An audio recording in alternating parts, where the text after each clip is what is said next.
Hi, we'll be starting rule number 32, sub rule 5, which talks about valuation in case of second hand goods. Let's understand this with the help of an example. Let's say a person sells his car to a dealer of used cars, that is cars24.com. This Cars24 buys the car for rupees 15 lakhs and further sells it for 17 lakhs. Can you tell me what will be the value of supply and GST will be levied on what figure? Would you take 17 lakhs, 15 lakhs or some other figure? So here the rule that they have applied is called as the margin rule. It's called as a margin rule. Here the dealer does not have to pay on 17 lakhs GST, but the difference between what he has purchased and what he has sold. So the difference between the sale price minus the cost price will be the margin. Here in this case it's 2 lakh rupees, and this will be deemed to be the value of supply, and GST will be levied on this figure. Now the question is, we had studied section 15 which talk about transaction value, that whatever is the transaction value, GST should be levied on that. However, these are second hand goods. So initially when the goods have been manufactured and sold, GST was already paid on this car when it was manufactured and sold. So therefore again levying it will amount it to cascading effect. So the government has given a relief when you are selling used cars or used goods, since they were already previously been subject to GST. So government has applied the margin rule where they are saying just pay the difference between the buy price and the sell price. Now question comes that what if he bought it for 15 lakhs but for whatever reason could not sell it at a good price and he ultimately had to sell it for, let's say, 10 lakh rupees. So he has sustained a loss.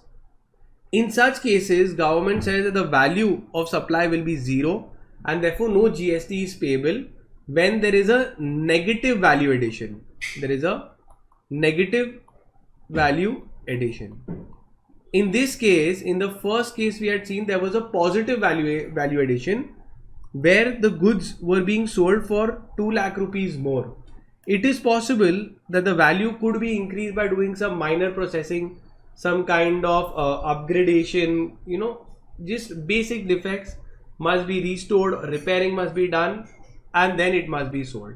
So then the margin rule will apply. Okay, this only applies when there is a positive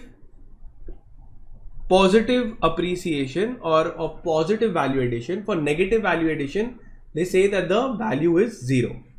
So if you sell it at loss, used cars, no GST is leviable. So if a person purchases taxable second hand goods, that is used goods, and sells them as such, means as it is or after minor processing, which does not change the nature of the goods. So for example, if you have bought, now there is a new business that is coming in, they've taken petrol cars, remove the petrol engine, put in a diesel engine, or they might put a engine which is more electric engine, and then sell it. So here it is changing the nature of the goods. In such cases the margin rule will not apply. Rule 32 sub rule 5 will not apply. Here what do you need? Minor processing which does not change the nature of the goods. Then in such cases, if all these conditions are fulfilled, then the value of supply will be the difference between the selling price and the purchase price.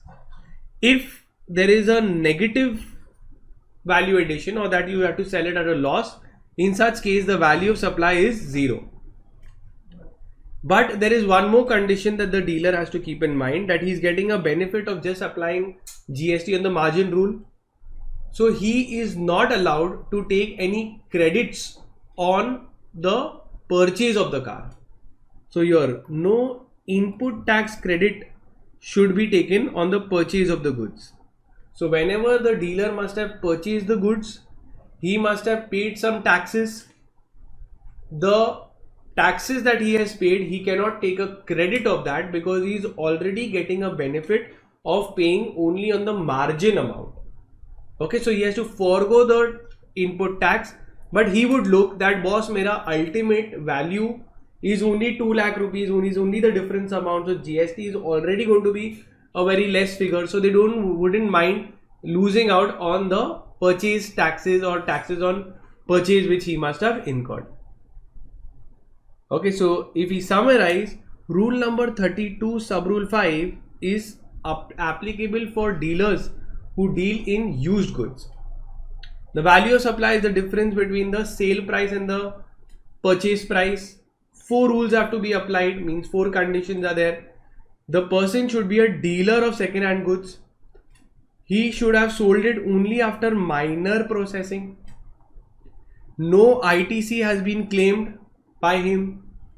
And if there is any loss or a negative value addition, no GST is levied as the value of supply is deemed to be 0. A second scenario is when you have purchased certain goods on basis of a loan. When you cannot pay the loan, what does happen? So let's say if you could not pay the loan or you defaulted on paying the loan, then the lender retakes possession of the assets, called as repossession of the assets. So here you can see that the lender is taking the possession of the car on default of a car loan. We'll see what is the valuation of supply in such cases. So let me put out an example for you. There is a defaulting borrower. He defaulted on payment of the car and the lender then retook possession of that car. The lender is HDFC Bank. HDFC Bank then resold the car for 17 lakhs to a customer. Now I want to know what is the value of supply. Now here we know that the selling price, the sale price is rupees 17 lakhs. But question comes that what do I take as the cost price of the car? The car was originally for 30 lakhs. Do you think I should put 30 lakhs as the cost of the car? Because obviously when the bank is taking possession, they are not going to give any amount to the defaulting borrower. They're just going to take the car from them.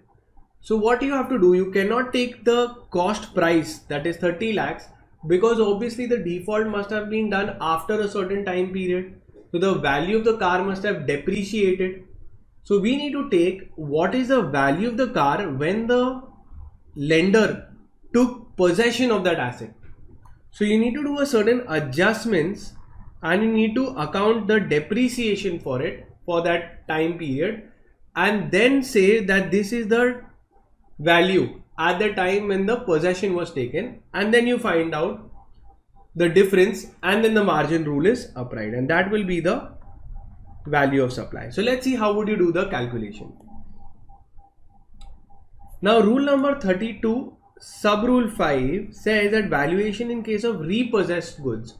When a loan providing company takes possession of a goods when there is a default made by the borrower, then a borrower who is not registered and for recovery of their loan or debt, then the value of supply shall be deemed to be the purchase price of the goods reduced by 5% for every quarter or part thereof between the date of purchase and the disposal.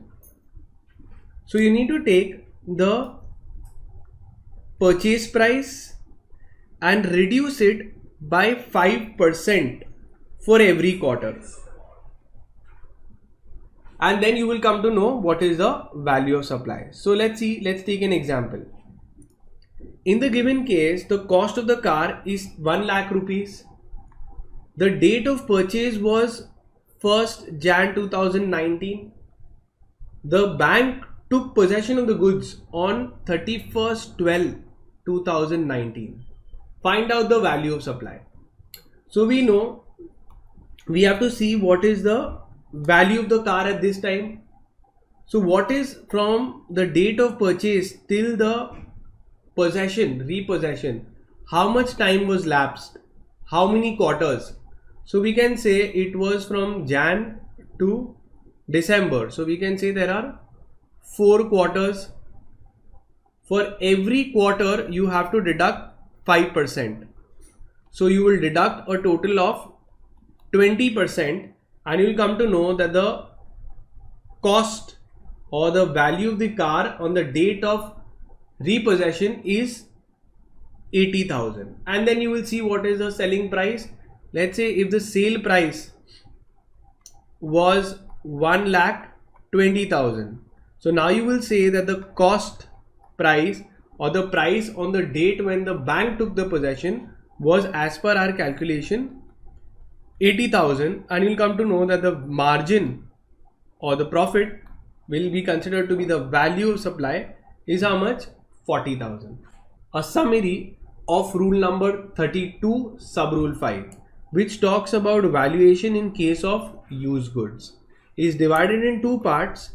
One is for dealers who are dealing with used cars, and second is when the banks are taking possession or the lenders are taking possession of the goods because the loan was not paid. So the first case is for dealers. Very simple. If I am Cars24, I purchase a used car and then further sell it. So the difference is the value of supply.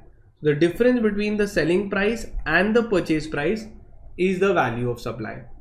For example, if the car was sold for 20 lakhs and it was purchased from the buyer for 15 lakhs, then the value of supply will be 5 lakhs. However, for this rule to apply, there are 4 conditions to be kept in mind. First of all, this margin or this difference is levied, or this rule is applied only if the supplier or the reseller is a dealer of second-hand goods. For example, there are so many dealers who deal in second-hand goods. You have especially cars. Goods are sold as such or only after minor processing. So the reseller, maybe Cars24.com, okay, they are selling this car only after minor processing without changing the character of the goods.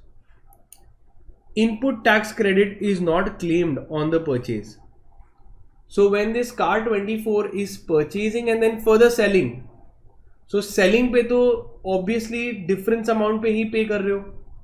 So you're already getting the benefit of paying only on the difference between the selling price and purchase price and not on the entire transaction value, since it is used goods.